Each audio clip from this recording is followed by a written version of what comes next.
Salve Maria, a Alta Venda e a Carbonária, duas lojas maçônicas italianas que tentaram destruir a Igreja Católica e o poder civil, o Papa Pio IX e as suas cartas enviadas aos bispos do Brasil e a Dom Pedro I e todos os papas que condenaram a maçonaria a partir de agora.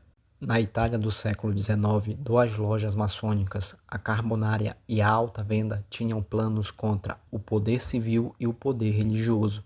A Carbonária tinha a missão de destituir dos tronos reis legítimos que fossem uma ameaça para os planos maçônicos, enquanto a Alta Venda tinha como objetivo destruir a Igreja Católica de dentro para fora, corrompendo os membros, os costumes e até mesmo os dogmas católicos.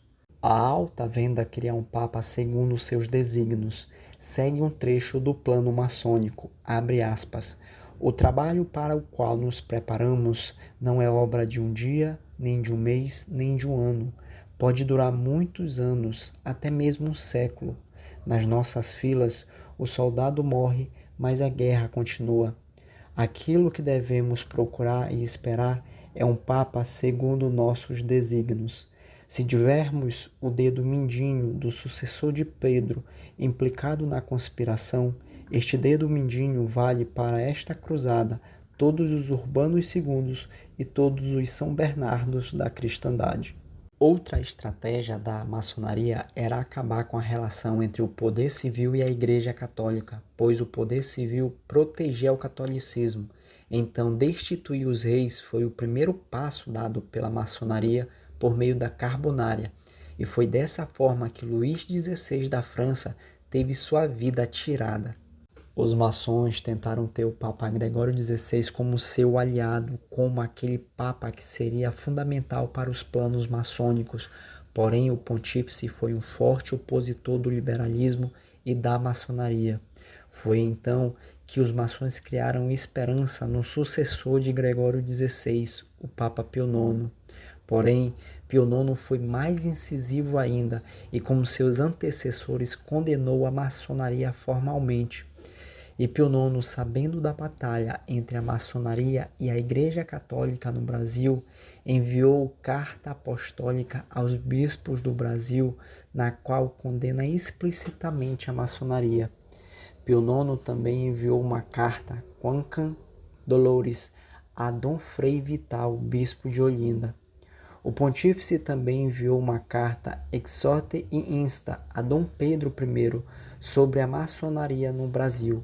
Segue um trecho da carta enviada a Dom Pedro I, abre aspas, bem sei que absolutamente não diferem os maçons da América dos que aqui existem, e que têm as mesmas tendências, as mesmas regras, o mesmo objetivo, e assim como estão condenados os maçons da Europa, não resta dúvida que incidem os maçons da América na mesma condenação. Fecha aspas. A maçonaria foi fundada oficialmente em Londres em 1717 e o Papa Clemente XII foi o primeiro a condená-la. Na Constituição Apostólica e Eminente Apostolados Specula de 1738, a razão principal da condenação feita por Clemente XII está no caráter sigiloso e secreto desta associação, segredo que é mantido sob juramento e penas graves. Sabendo que a maçonaria avançava em vários países, conectando homens de todas as religiões e seitas, corrompendo a tranquilidade dos estados e a salvação das almas, Clemente XII condenou a maçonaria e proibiu, sob pena de excomunhão, a todos e a cada um dos fiéis de Cristo, de qualquer estado ou posição, de entrar nas sociedades de franco-maçons. Começava assim a luta da Igreja Católica contra a seita maçônica. Já no pontificado de Bento XIV, os inimigos da Igreja Católica usaram mais uma vez de sua malícia para divulgarem que a pena de excomunhão decretada por Clemente XII havia cessado, pois não tinha sido confirmada, como se fosse exigida a confirmação do Papa sucessor de Clemente XII. Então Bento XIV, para não deixar brechas para que fossem usadas pelos maçons, confirmou a Constituição Apostólica de Clemente XII, e é então que o Papa Bento XIV por meio da Constituição Provida Romanorum Pontifico, condena a maçonaria, dizendo que a ninguém seja lícito infringir a confirmação, visto que se alguém o fizer, incorrerá na ira de Deus Onipotente e de seus bem-aventurados apóstolos Pedro e Paulo. Por sua vez, o Papa Pio VII, por meio da Constituição Ecclesiam a Iesu Cristo, condenou a loja maçônica italiana Carbonária e excomungou seus adeptos.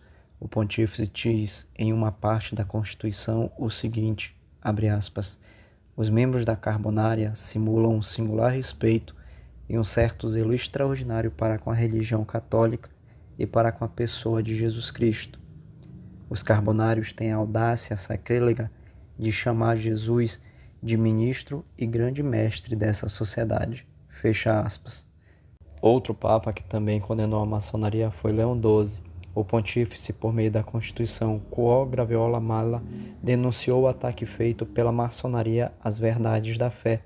Em um trecho da Constituição, Leão XII afirma que eles atacam audaciosamente os dogmas da Igreja e os seus preceitos mais sagrados e procuram diminuir a sua autoridade. Na encíclica Traditi Humilitate Nostri, o Papa Pio VIII foi outro pontífice que condenou as sociedades secretas e, assim como seus antecessores, advertiu sobre os perigos destas seitas, tanto para a Igreja quanto para o Estado.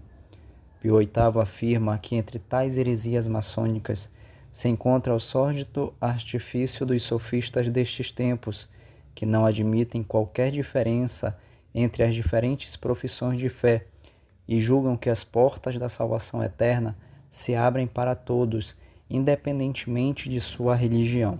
E por fim temos a condenação do Papa Leão XIII por meio da encíclica Humanum Genus. Segue um trecho da encíclica, abre aspas, a seita da maçonaria mostra-se insolente e orgulhosa de seu sucesso, e parece que ela não colocará limites à sua pertinácia. Seus seguidores, ajuntados por perversos acordos e por conselhos secretos, ajudam-se uns aos outros e excitam-se uns aos outros a uma audácia nas coisas malignas. Um ataque tão veemente exige uma defesa igual, que todos os homens de bem formem a mais abrangente associação possível de ação e de oração. Fecha aspas. Rezemos, irmãos e irmãs, para que a maçonaria tenha o seu poder diminuído e até mesmo acabado.